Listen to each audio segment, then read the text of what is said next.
All right, fellas, I'm joined today by Christopher Nicolaysen, who is a newer friend, but uniquely positioned in my life because Christopher and I are both part of Dan Martell's business coaching program. And then we ended up in in Front Row Dads, we call it bands. Other groups call them forums or pods or whatever it might be, but our small group.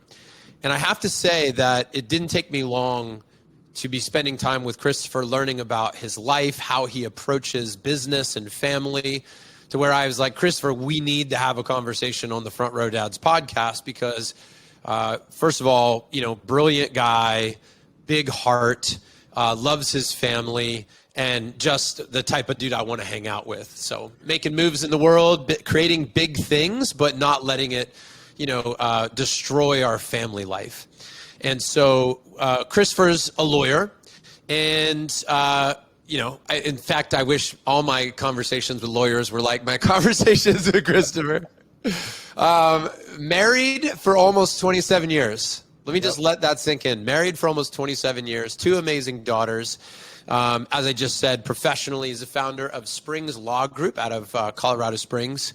And fun fact about Christopher, I just learned this, was that when he was younger and he worked at the Banana Republic, Dave from the Killers, the band, the Killers, they worked together, which is kind of cool. Little fun fact. So Christopher, thank you, brother, for being here. Thanks for being willing to have this conversation. And I look forward to just talking about life, family, business, health, whatever comes up for us, man, over the course of this. I just want to learn more about you. Yeah, I'm really excited, John. I think it's going to be a lot of fun and can't wait to get started.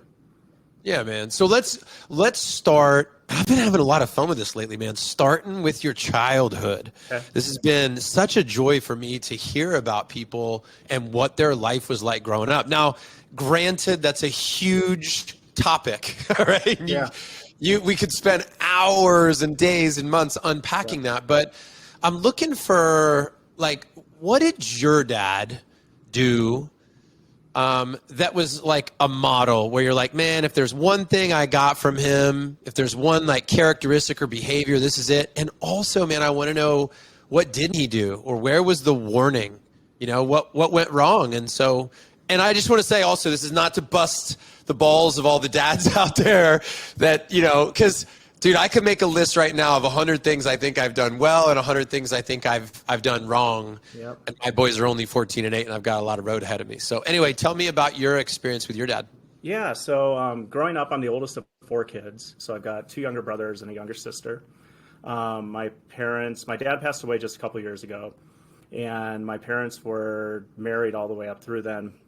Whenever I was born, my dad was 20 and my mom was 18. And so my mom did not graduate high school, just got through 11th grade. And my dad got through just a year or so of a tech school right after high school. And then ended up doing some of that, but then he played guitar, in local bands and things like that up in Ohio. So he's from Southern Ohio. My mom was from Columbus. And then ultimately we ended up living in a small town in Northwest Ohio area near Cedar Point, which is America's roller coast in that area. So you feel like a Midwest dude at heart?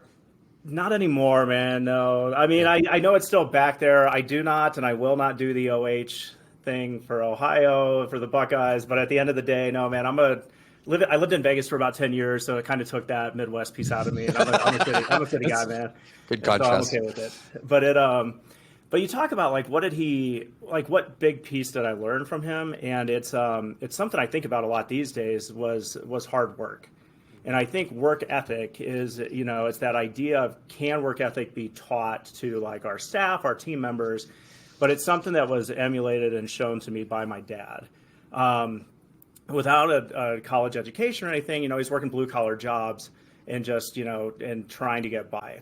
And so he worked, he was a carpet cleaner for a while, worked at Stanley Steamer, worked some factory jobs, and, and then ultimately ended up working at Radio Shack when Radio Shack was around.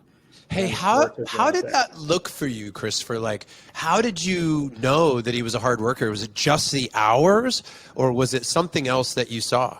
Yeah, I think a lot of it was the hours. And it was just the fact because my mom stayed at home most of the time because of the different age ranges for all of us.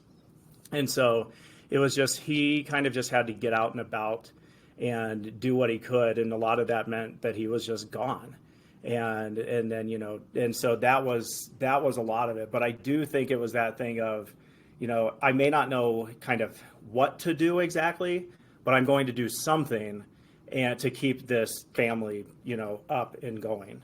And so, but we talked about it since, before he passed away, and we talked about. I mean, we were probably the lower middle class for sure growing up in our small town that we were in, and so they struggled in ways that I didn't know about. Definitely, I'm sure I didn't know about bills or what have you, or taxes or other things like that as a kid, but struggled in ways I didn't know. I just knew that as a kid in a high school or in a junior high, there were certain things that I saw my friends having that I wasn't able to have, things like that. So, Yeah. so yeah. But from the good side, excuse me, from the good side, that's what I would say for sure was that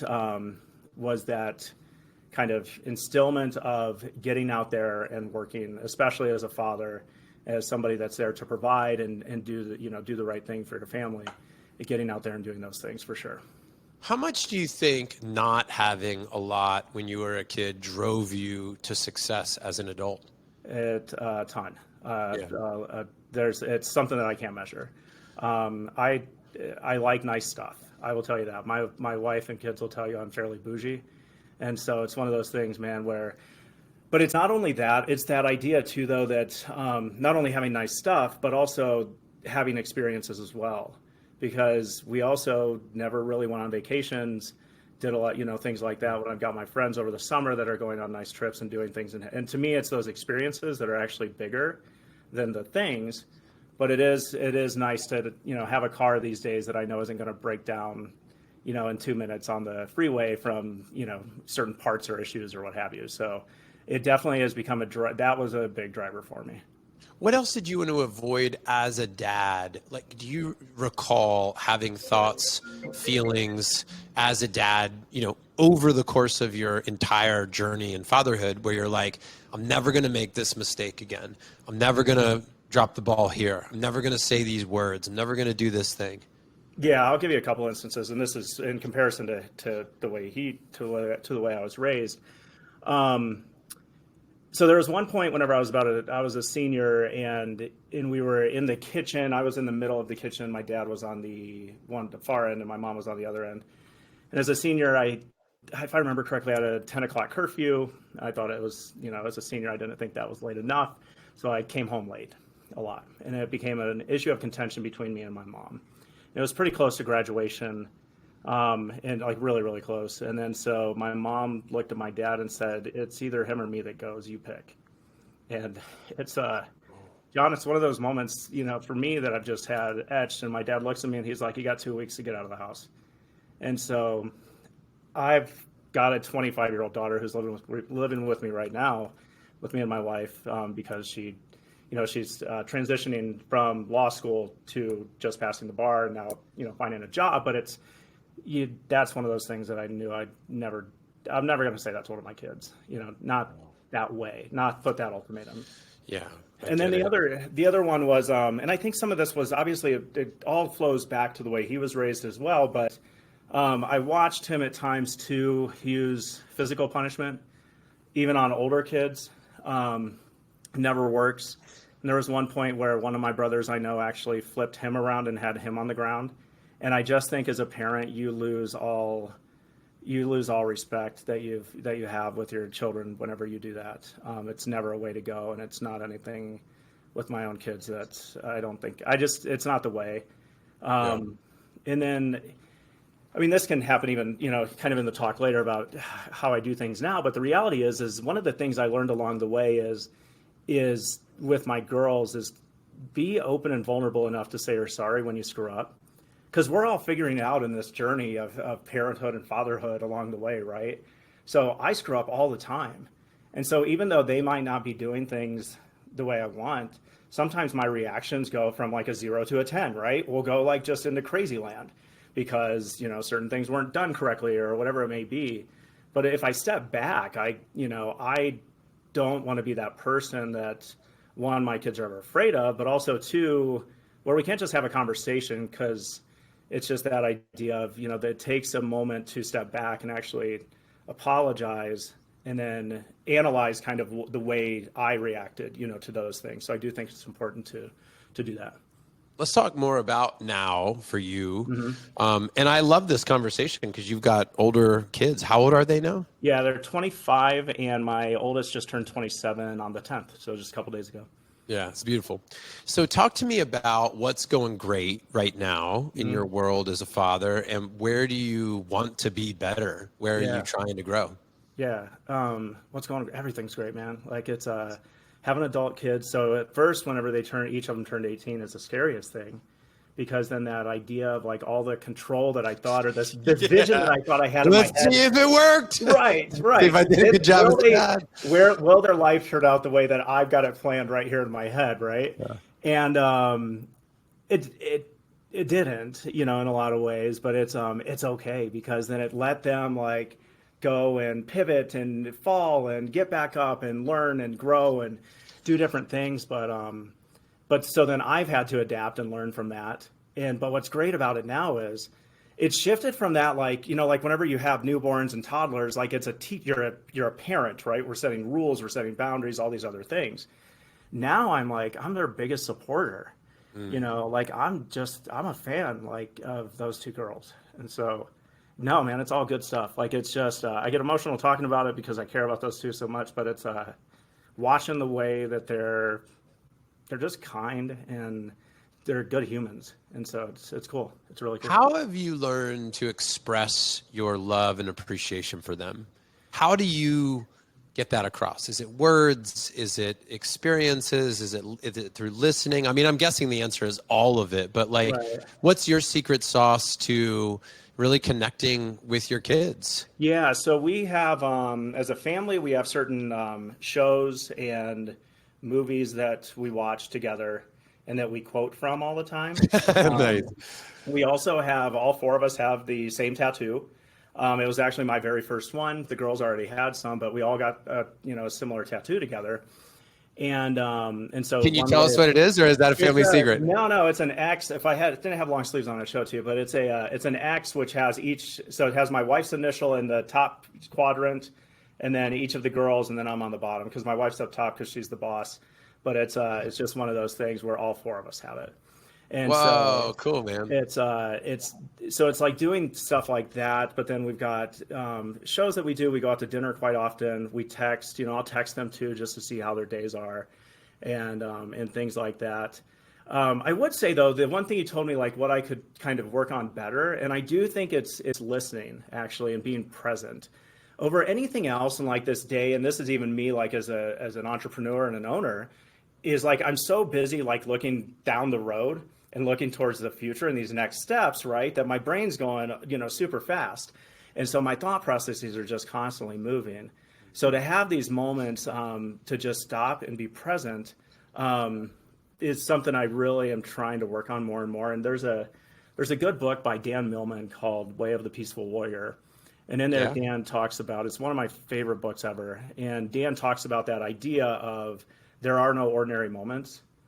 And so every moment that you have, like that time that you're just eating, bagel bites with your kids, watching a Netflix movie, show or something, that is the most extraordinary in your moment, moment in your life at that point in time.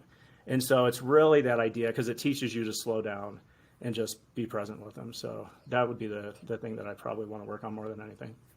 What brings you into presence the most?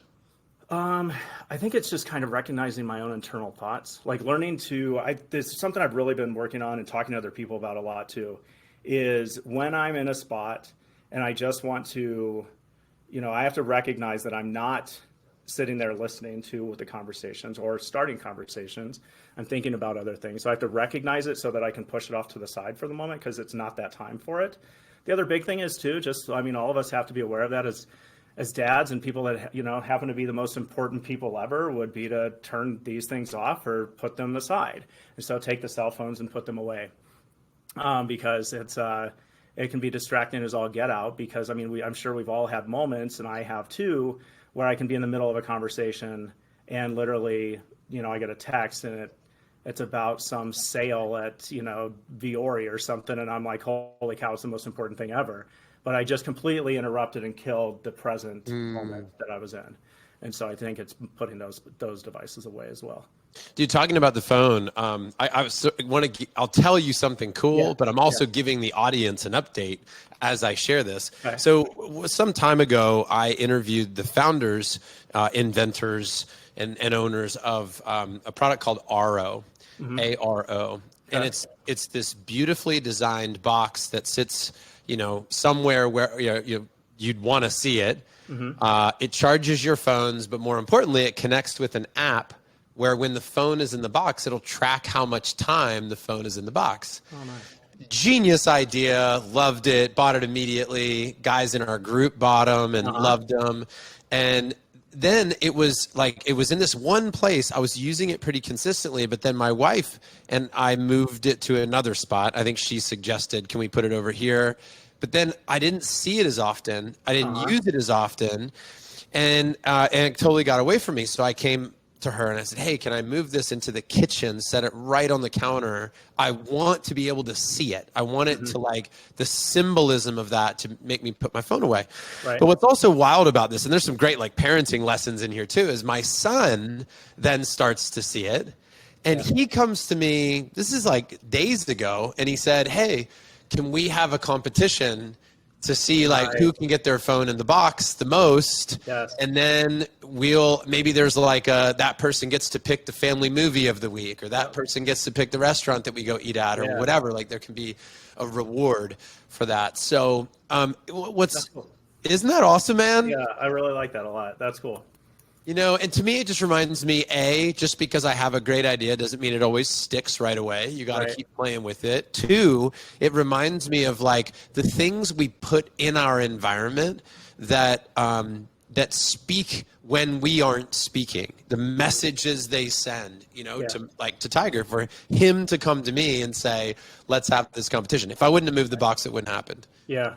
It was pretty cool. That's awesome. How do you and your kids like to play? How do you guys adventure together? How do you guys compete or create?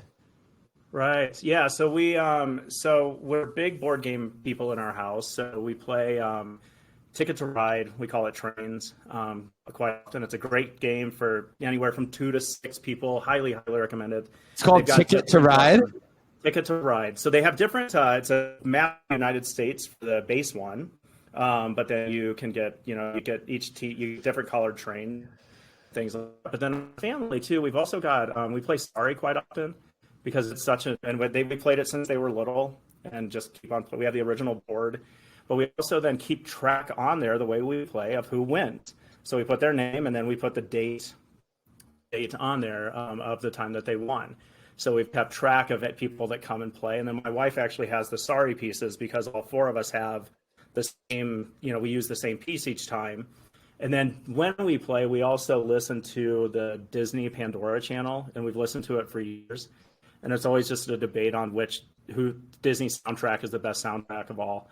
So that's one way. We'll play cornhole outside whenever the weather's nice, things like that. But it's just those are the primary ways. Obviously, play at 25 and 27 is very different than it was back in the day, whenever we're teaching them to ride bikes. We do play video games. A lot of times whenever they were growing up, it was Mario Kart. But then we realized that my old daughter is really good at Mario Kart.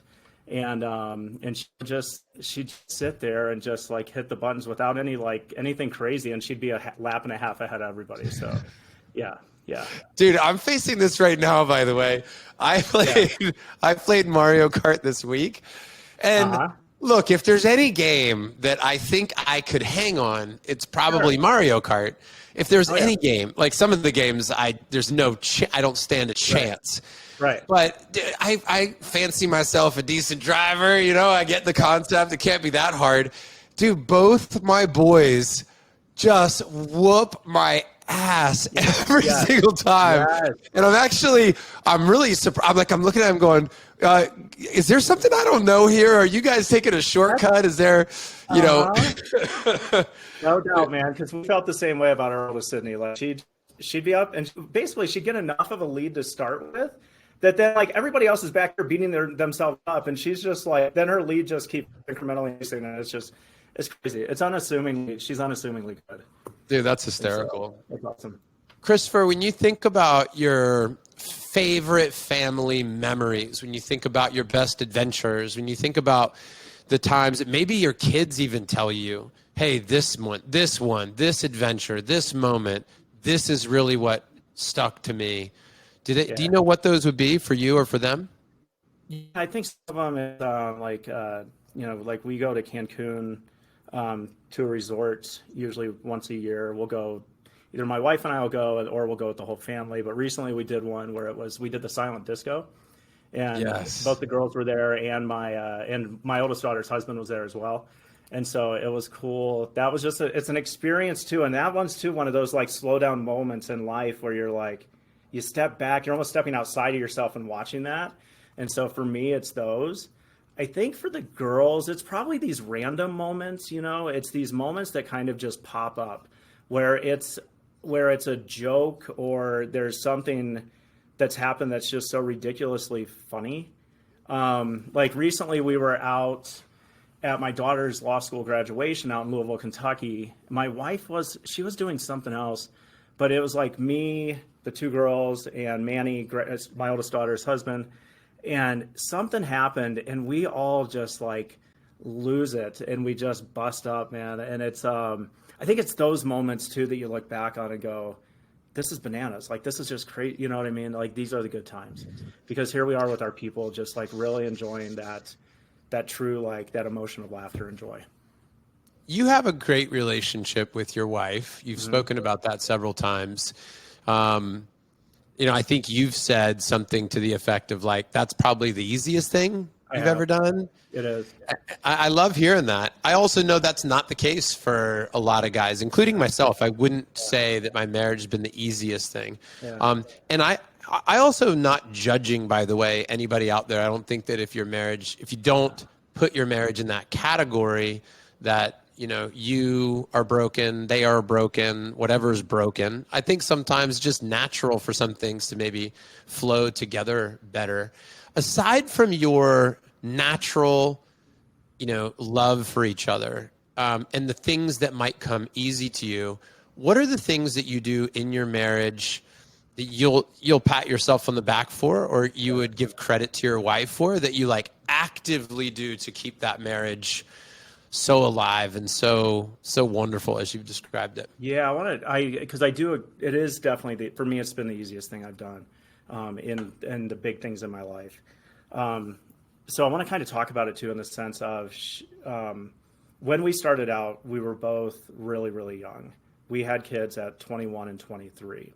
So it was this idea because we didn't have a lot of support, a lot of external family support. So it was kind of like us and the two girls against the world, right? And we've either got to figure, and so here's Gretchen and I, like, we're doing this hand in hand, and here we go. Now, what I am a believer of, even, more and more, I'm 48, I'm almost 50, it's one of those ideas, guys generally, I feel like, are morons. It takes us a long time to figure stuff out, and usually women are way up here going, dude, can you get it together a little bit, man? Especially, think about it, at 21, I find most, like, she was probably thinking more like a 30-year-old, where I'm thinking like a 12-year-old. Right? I still play video games at 48. She looks at me like I'm insane and walks in the bedroom and watches a show. So it's those kind of things, though. But it's so as we grew up together, we didn't have a lot of money starting out. So we did everything together all the time. We went to the grocery store together as a family. All four of us going in, all four of us coming back out and unpacking. When we moved, we're all moving together. We've moved across the country from Vegas to Long Island, New York, and back. And it's just those things where the highs and lows, but it's like we were really grounded, and we told ourselves at the beginning, we're both in this together. We're fully 100% committed. And this is the only time that either of us are doing this thing that we call marriage. And this is coming from an attorney too that used to do divorces. I used to be a family law attorney before doing what I do now. And so it's one of those things where for us, it's both saying an equal commitment, but I want to talk about this other idea too from this, there's a podcast out there called Hidden Brain. And I don't want to like cross promote, but it's a good pod. And the talk show host or the host, Shankar Vedantam, talks about this idea that we are all in a state of constant change. And he goes, one of the hardest things you can do then is actually get married. Because if you think about it, you yourself, you change. So the you today is different, will be different in 5 years. He's like, but then you look back as your spouse changes and you go, but I want you to be who you were back here. And you're like, but that's impossible. So you have to have a willing open mind to say, we have to be able to support each other as we both change and as we try different stuff and as we kind of try to adventure out or try new hobbies or what have you, right? And so I think it's, those kind of things. So like even with my kids where I say I'm their biggest fan and supporter, it's also with my wife. I am with her too. And so we, she started law school actually about 1.5 years ago. And so she didn't need to, she wanted to. I think it's crazy, but she knows I think it's crazy, but she also knows I'm there to support her fully for it. And it's a good thing there too. We have serious talks about things for sure, but we also have a lot of fun. I think you have to be intentional about having fun. I mean, you and I, we were talking about it too, especially as you've been married for a little while. You kind of go through the same routine on dates, right? Let's go to this place for dinner, and then we'll, go and play games or do what have you. But one thing we started doing after a little while back was pulling up, like you can find questions for couples to ask, and they've got like 200 questions on the, thing. So then instead of just sitting there looking at your phone, now we've got question starters that we can just randomly ask. And I found out a ton of stuff about her, even after being married for so long, that I'm really intrigued by.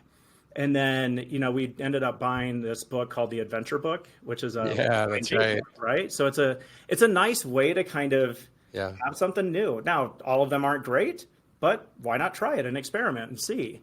And so, as time goes on and you keep on supporting that person, because I mean, it as well too. Like when you see your kids do something amazing, it beats anything that you personally do. But same thing, whenever I see my wife do that too, I'm just like, it beats anything that I can do, and I think hands down, she'll be a much better attorney than I would, and things like that. And I go for it, have fun with that. And so that's the stuff there. Plus her and I still today, and even with our 20-something kids, we still say, I love you after every call. Whenever we leave each other, because I don't ever want it to be just because I'm a personal injury attorney now. We see a lot of bad crashes and accidents and things like that. I don't ever want it to be the time where you walk out and you just don't say it. And so we always make sure that we say it even after 27 years, all the time. And we don't ever go to bed angry. That's just foolish. Nothing happens there. Because there's the idea too that, who is it? Joe Dispenza talks about that too. You go to bed angry, think about the first thing then you're waking up with when you wake up the next day. You've already got bad feelings started from the night before. So then you're going to wake up, your body's not going to be in, a good flux, your sleep pattern, everything else. So I just think it's not worth it. Talk to me a little bit about your vision for your family. And you could take that to a year, 5 years, 10 years, a lifetime, But let's just talk for a moment about legacy, or what's ahead. Yeah. And again, the timeline you can choose, but when you think into the future, like you were saying earlier, that you do so well, what do you see? What do you want to create? What do you feel is in store? Yeah, so what's in store is actually one of the things we just kind of set up. My wife and I, we went for way future. We went and bought we paid for our funerals, actually a couple weeks ago. And I think when my dad passed away, he had not done any of that. And so for us, it was really important to make sure that our kids, if something happens to us together, or if and when one of us passes, that the other people can just grieve.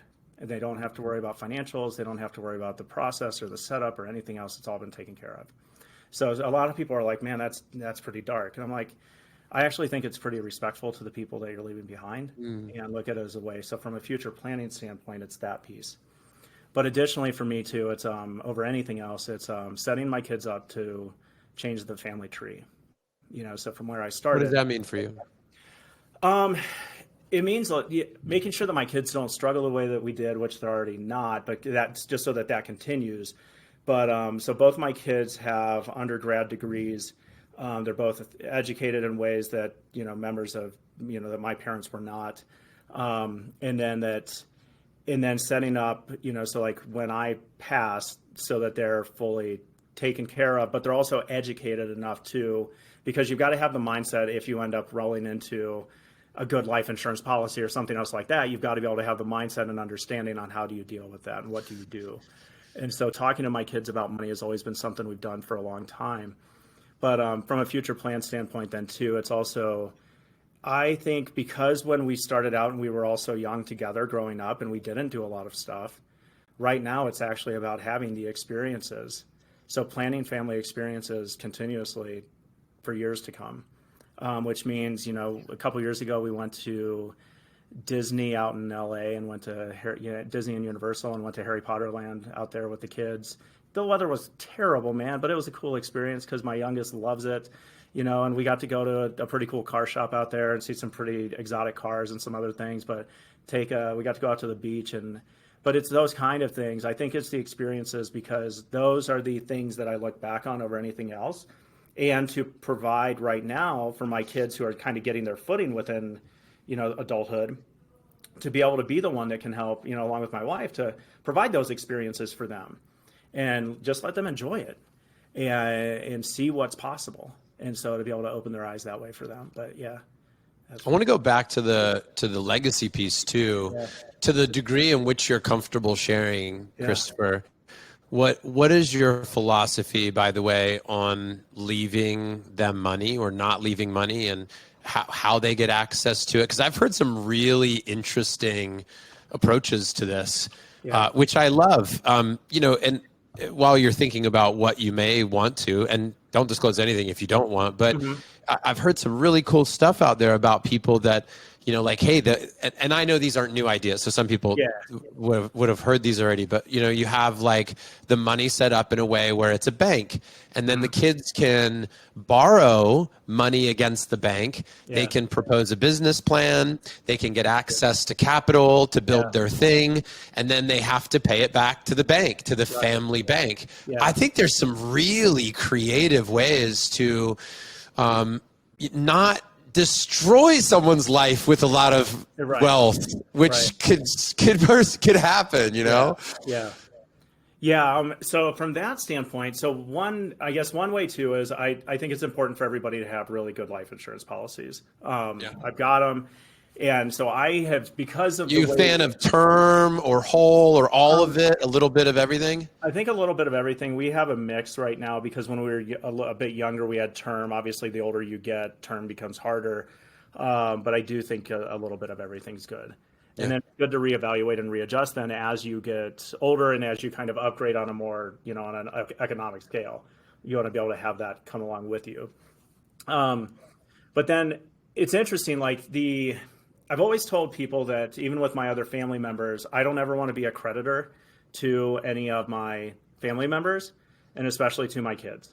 And so for me, if I'm ever doing that, I'm not ever having it could be now if they want to do it and have a conversation with it, I'm fine with that. But there's a book out there called Die with Zero by Bill Perkins, and I love it.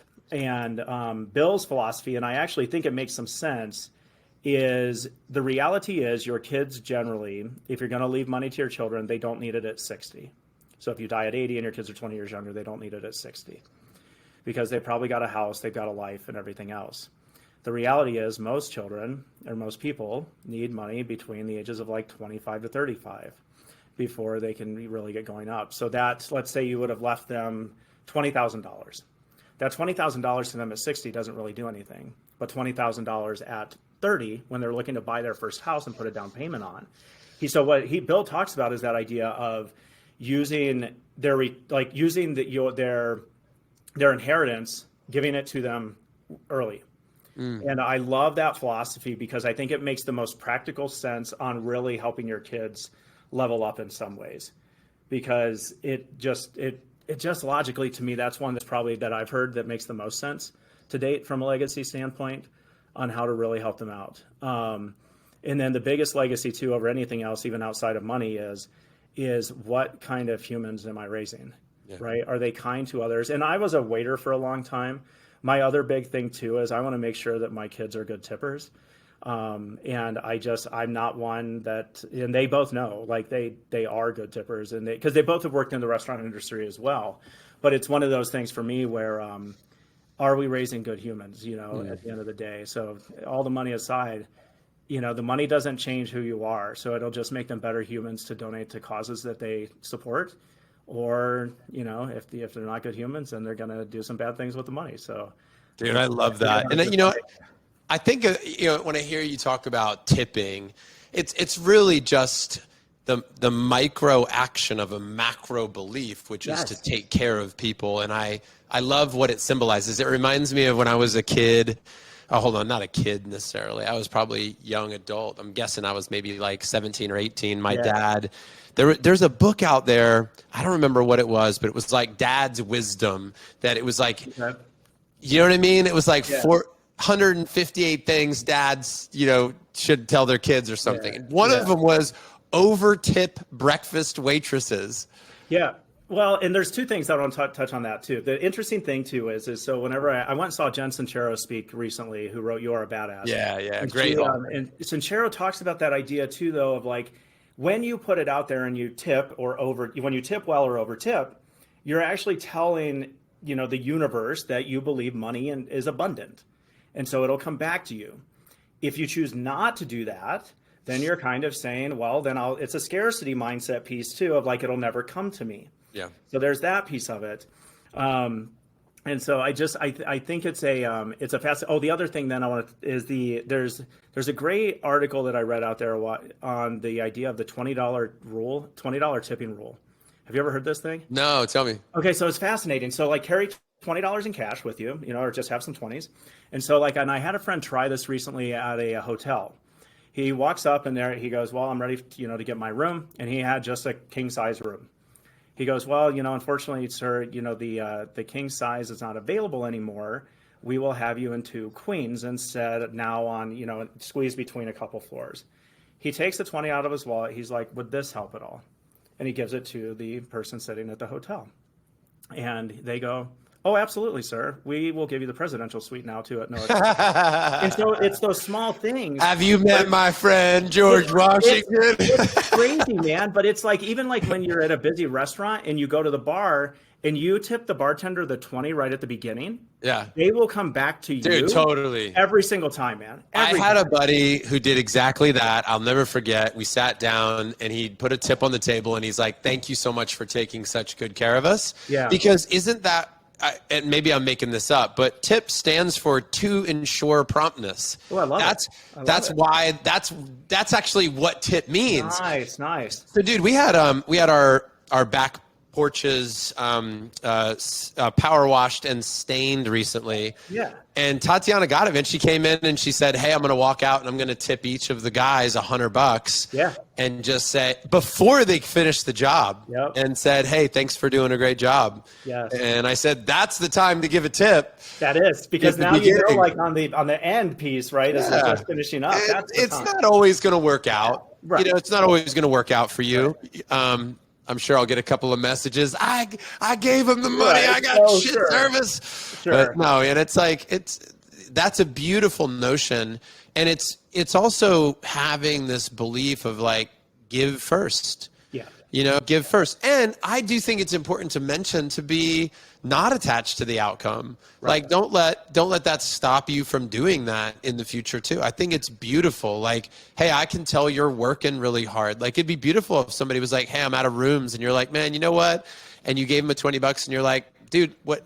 I can tell you're working hard back there. Thank you for whatever you can do. So there's an interesting thing that our business coach once told us too, and it was this idea that we when we were first starting out, we were doing like prizes for our team or certain like thank yous, right?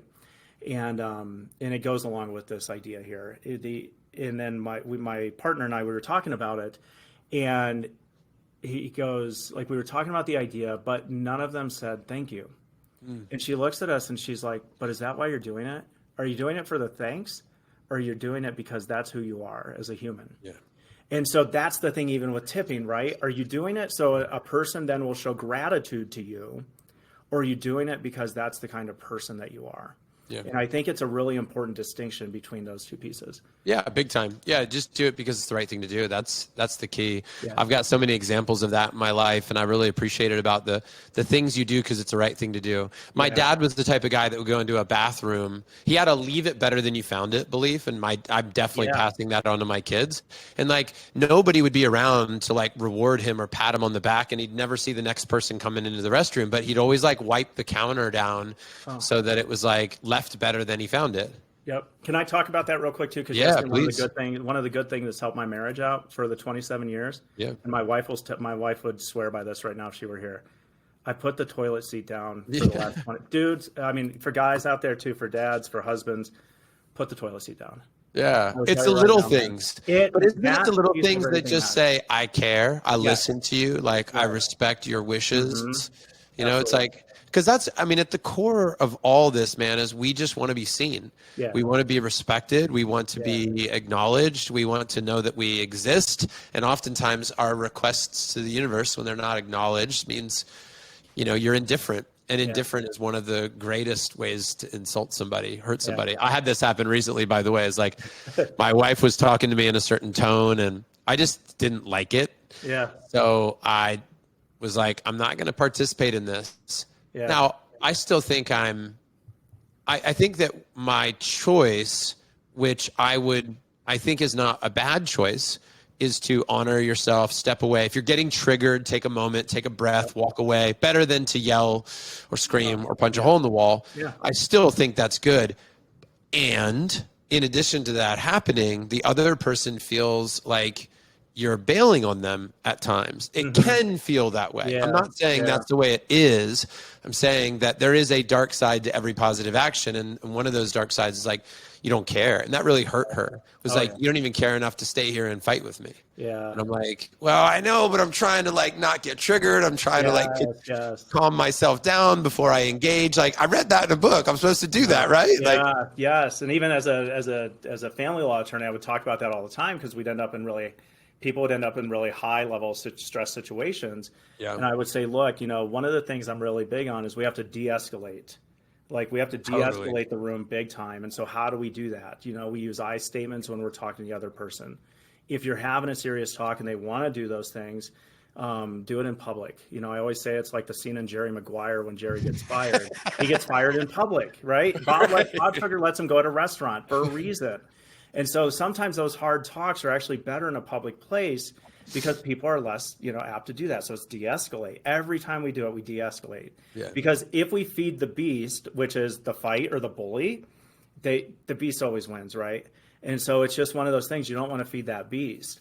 And then what we do is we do that, take a breath, and then we use like Covey's method too, which was helpful for people to use that talking stick idea, right? So I'm going to talk, you listen, and it helps both parties be present instead of people talking over each other. Yeah. And so I think it can really be a good way to go. Yeah, man, 100%. Let's talk a little bit about some of the wisdom, Christopher, that you've received over the years that you feel you've developed within you. I started doing this a number of weeks ago. I really like it. Because, look, we all love quotes because it says so much in so few words. Yeah. So if you had to summarize it for the busy guys out there, the entrepreneurs, the owners that are like, all right, just give me the lever to pull, right? In 4 categories, how would you answer your best wisdom on, and I'm going to give them to you one at a time, but overarching, right? Parenting, marriage, we'll call it money, which is really just business. How do we put food on the table, right? And health. So in those 4 categories, I'm looking for is just your best advice, if you will, right? Yeah. This is the one thing, the lead domino in each of these. So parenting, go. On parenting, my piece of advice would be enjoy the moments because, man, your kids grow up really fast. Like, so it's, just enjoy the moments. Like enjoy your 3-year-old and then enjoy your 7-year-old. And enjoy, and make sure then too at that time that you're going to the band concerts and listening to the flute being played terribly in the house, but enjoy those moments because at some point and we've got this, the house is fairly empty and quiet at times. And so enjoy that noise, like enjoy those moments because it will go by. Do you find that it goes faster the older you get? I look now because so like my dad originally, like whenever we were younger, I was just working 2 jobs at a time, right? So for me, it went really fast when they were younger because, again, I was just trying to feed us and do everything else and survive earlier on. And so I think now it's actually a thing where in some ways it's actually slowed down for me a bit because I have more time. It slowed because you slowed. Yes. So I think for us, we have to be intentional of slowing down in that sense. And so like with my oldest daughter, we'll go to a movie once every couple of weeks with her and things like that, just what have you. But yeah, I'd slow down in that sense for sure. All right, this wasn't in the lineup, but best movie you've seen recently? Recently, there's a foreign film called Past Lives that is the best thing I've seen in a while. We just got a tattoo of it right here. It's a Korean film. No way. Yeah, it's a Korean film about this idea of inyan, which is basically like 2 people who are like destined to be together. And so my wife and I have matching tattoos. Wow. So glad I asked that question. Fascinating. All right. Speaking of your wife, Yeah. Best advice on marriage? Yeah. So I did my first year of law school fully away from her. And then now with her doing law school, she does a couple weeks away as well. I've gone to a few concerts without her because I've told myself after COVID, I will not miss shows anymore like I did pre-COVID. So whenever I've gone though, the thing I always think in my head is this would be 100 times better if she were here. Aww. And so when you're married, my spouse is my best friend. And so I don't want to have experiences without her. And so that's what I would say. Be married to somebody that you want to have experiences with. Cool. So, yeah. How about best advice on business/money? I would say take risk, hands down. I'm a risk taker in that sense. I like to bet on myself, but the reality too is even with money is, we could all say it's never enough. But when I turned 40, time started having a lot more value than money did. Yeah. And so there is a point where you have to look at it that way too. But as a business owner, you must take risk and you must take action. And so people that get caught up in their heads and don't have movement, you're not going to make it. And and the other thing for me, because I am an 80-20 person big time, the Pareto principle, Dan Martell's quote, "2 on 80% done by somebody else is 100% fucking awesome." It is hands down one of my favorite quotes ever because I love that. And it's the way you grow. It's how you get your time back. It's how all of these things can work. And it's also too how you give your team members autonomy then too. Yeah. And so I think it's so vitally important. But yeah, take risk. Because you learn so much from it, man. You learn so much from it. Oh, I love that one. That's so great. That's so great. And how about health? Health is interesting. I found out I've got a trainer. I did 75 hard about 1.5 years ago. Completed it fully. I tried it in the past before that and didn't complete. So I would say keep trying stuff. I think health to me in a lot of ways is similar to like certain business coaches and levels that you're at, because the business coach that got you from 0 to 500,000 isn't going to be the same one that gets you from 1 million to 5, which won't be the same coach that gets you from 5 to 10. Same thing with trainers, right? The trainer that you first have, you got to just look at the room. And then after a while, I think you've got to shift and pivot because I do think your body gets used to it. But I would also just recommend if you can't and aren't at a spot where you have a lot of time, one of the things that even my brother and I are doing right now, because we signed up to do the Spartan Sprint in Phoenix coming up in November, we said, okay, well, what we're going to do is we're going to do a challenge each month. And right now it's just 50 push-ups, 50 sit-ups, and 50 squats. And so we both just track in notes and we do that. And it's every day. Every day. So even if we can't, so originally it just started the first month. So 2 months ago, it was just push-ups. And then we added sit-ups the next month. And now it's push-ups, sit-ups, and squats. But it's that interesting thing of like, even if we can't get to the gym that day, we still are doing those. Now, if we go to the gym, we're still doing those at the gym too. But it's a nice, quick way of still doing something each day. And I think that's still important. So we have a dog. So even on the days where I'm at work a lot or what have you, my wife and I will still walk the dog in the morning. And so it's still something. And those are good moments too. It's still health and getting out and doing something. But it's also a nice way too to connect with your spouse too.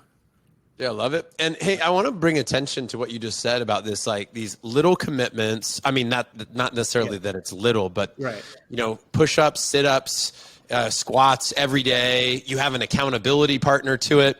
Yeah. I'm gonna try to tie a few threads here together. Yeah. So, one, speaking of Dan, like he's got his 5 daily non-negotiables. Like, here's the 5 things you do. And I love when he says on the calls, you really shouldn't be asking a question if you haven't done these 5 things every day. That's like that's how you earn the right to raise your hand and ask a question.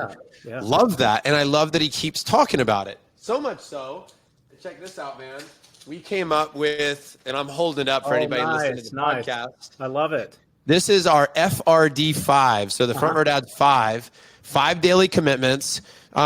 Daily sweat. Yep. That's in Dan's. That's in the 75 hard, right? Absolutely. And we've been doing that forever, but of course, like it's not rocket science. Move your body every day, right? So that should be part of probably everybody's daily commitments.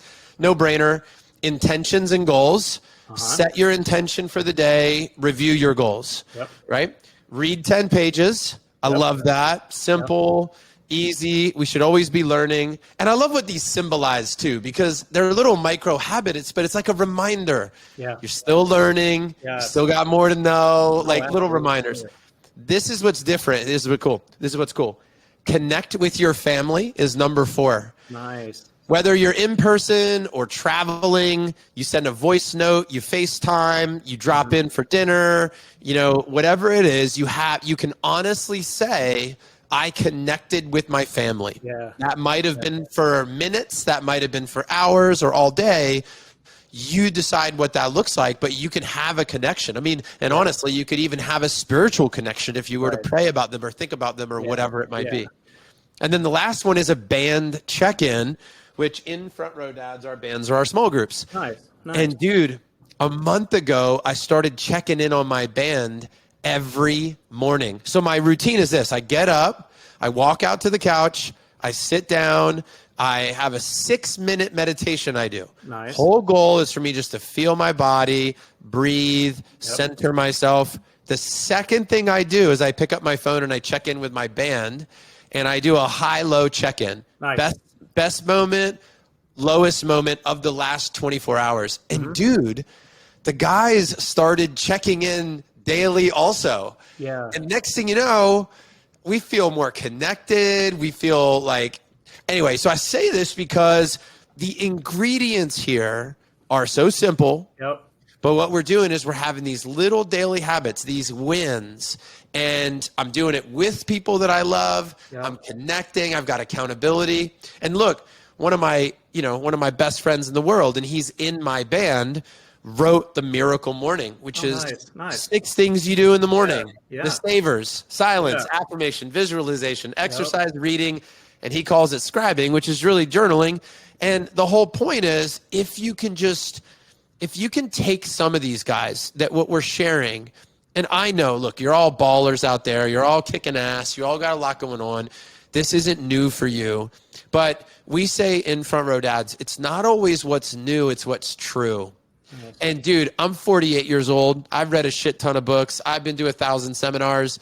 And when I got in Dan's coaching program and he's like, here's the 5 daily non-negotiables, I was like, damn it, get back to the basics. Go back to the basics. Yeah. And dude, it's made a profound impact for me. Yeah, and for when you mentioned high-low, it reminded me there's a movie out there called The Story of Us. It's old. It's got Bruce Willis and Michelle Pfeiffer. It's about them going through a separation, but it kind of walks through with their kids. But what they did in that actually during their family dinners when they were together was they would do high-low with their kids each day. Dude, I love the most important things you can do, man. I love it, man. It's got to be like one of the the core fundamentals of a great dinner is this high-low concept. Doesn't it beat, because it's one thing, it beats this question. How was your day to your teenager? Yeah. Right? How was your day? Yeah. What do they? What's the answer? Yeah. Fine. Oh, fine. Okay.